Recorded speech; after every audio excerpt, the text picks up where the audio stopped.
Bonjour à tous, bravo les filles, dans le critérium des 3 ans, vous avez été championne.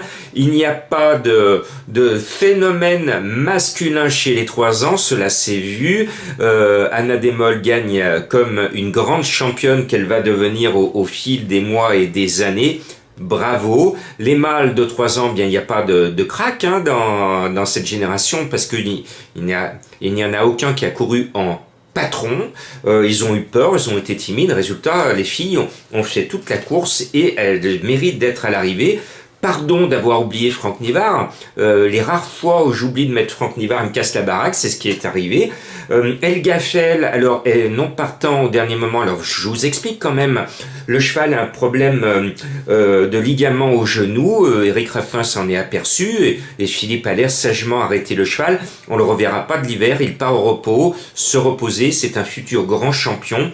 Donc c'est ce qui explique son forfait de dernière minute. Bon, j'espère que cette fois on va revoir la tête du caissier, mais c'est difficile parce qu'on retourne au grand galop voir nos amis les galopeurs. On va ce lundi sur la crème des hippodromes, l'hippodrome de Chantilly bien sûr, et il y aura forcément souvent des surprises au galop, vous le savez, c'est très compliqué, on est sur le sable. Et pourtant, je suis assez chaud avec mes 2 favoris, notamment le 3 Wonderboy. C'est mon super héros à moi et je pense qu'il va faire quelque chose de bien. Je suis très chaud avec mon favori. Et le 7 Senator Frost, eh bien c'est l'entourage qui est très chaud. On tient, à mon sens, 2 bons chevaux qui devraient se retrouver normalement dans les 5 premiers. Et puis Madame Colombo, elle est en forme. Elle a donné ces 2 chevaux font les arrivées des quintets de samedi et dimanche. Eh bien, elle m'a dit, tu es mon prince charmant, donc je suis honoré. My Charming Prince, c'est le numéro 10, elle y croit, moi aussi, je le mets haut, ce cheval de Madame Colombo. Et puis, mon coup de cœur, bizarrement, est annoncé à 18 contre 1, parce que il préfère le gazon, il n'est pas expérimenté sur le sable. C'est le 6 Asterios, mais moi j'y crois beaucoup, je le sens bien, et surtout c'est du 100% de réussite avec lui dans les quintets. 5 disputés, 5 à l'arrivée. Donc moi je suis beaucoup plus chaud que mes confrères avec mon chouchou, mon coup de cœur, le 6 Asterios. Quand un cheval vous donne raison, quand un cheval vous donne de l'argent à chacune de ses sorties dans les quintets, il n'y a aucune raison de le mettre de côté le coup suivant. C'est logique qu'il soit dans ma sélection et qu'il soit mon coup de cœur. Et puis, est-ce que Monsieur Quintet serait encore premier avec Art Premier, le numéro 8, c'est un nouveau venu dans les quintets, et je me dis, je le sens bien, et là aussi, Art Premier, il est annoncé bizarrement à 21 contre 1, et vous le savez, en ce moment, il vaut mieux avoir Pasquier sur son ticket au galop que de ne pas avoir Pasquier sur son ticket lorsque l'on voit le poteau franchi avec Stéphane dans les 5. Et puis l'As d'Archano, eh bien je vais dire allez les filles, une entraîneuse, une jockette, le cheval répète toutes ses courses, bon il vient de prendre du plomb, il vient de gagner, mais c'est un amour de cheval et moi je suis un fan de ces filles qui montent en puissance et vous le verrez dans 10 ans, elles vont prendre le pouvoir les filles au galop parce que dans les écoles de formation de jockey, elles sont de plus en plus nombreuses et il va falloir vous habituer, et oui messieurs, de voir de plus en plus de filles sur nos favoris. Voilà, et je trouve que c'est bien.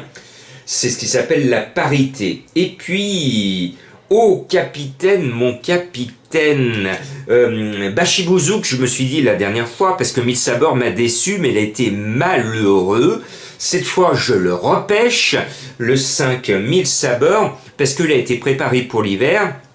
Il doit maintenant remontrer de quel bois il se chauffe et il peut se retrouver, il doit se retrouver ce numéro 5 à l'arrivée. Vous le savez, je me suis acheté une conduite cette année de vous mettre toujours David Smaga dans ma sélection, comme je devrais m'acheter une conduite, de mettre toujours Franck Nivard dans ma sélection. Ben tiens, Franck Nivard, je vais essayer de m'acheter cette conduite au trot, parce que j'en ai marre qu'il me casse la baraque. Eh bien, avec la Putanesca, je vous donne, avec ce numéro 12, David Smaga. Alors, la Putanesca, elle mérite bien son nom, parce que un coup elle est là, deux coups elle n'est pas là, alors on la joue, on perd, on ne la joue pas, elle est là, et ainsi de suite, et ainsi de suite.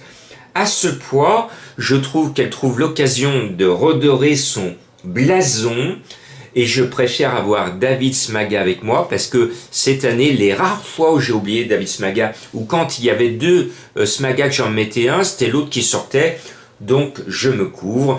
Donc l'indice de confiance, je peux pas être énormément confiant, je vous mets un petit 2.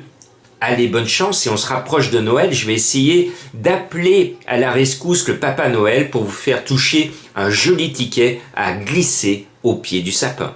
Ah, au fait, j'oubliais, mon tuyau subliminal que vous avez vu, eh ben, c'était fier comme Artaban. Vous avez eu du pot pour certains d'entre vous, puisque fier comme Artaban à Pau, dans la 6e, a fini 3e à 12 contre 1. Alors c'était une technique que je faisais à la radio il y a quelques années. Peut-être que cette rubrique du cheval mystère va revenir dans ma vidéo. À vous de me dire si vous avez envie de vous creuser la tête ou s'il faut tout vous dire sans vous faire plancher et chercher un cheval qui se cache des fois derrière une énigme. Mystère et boule de gomme.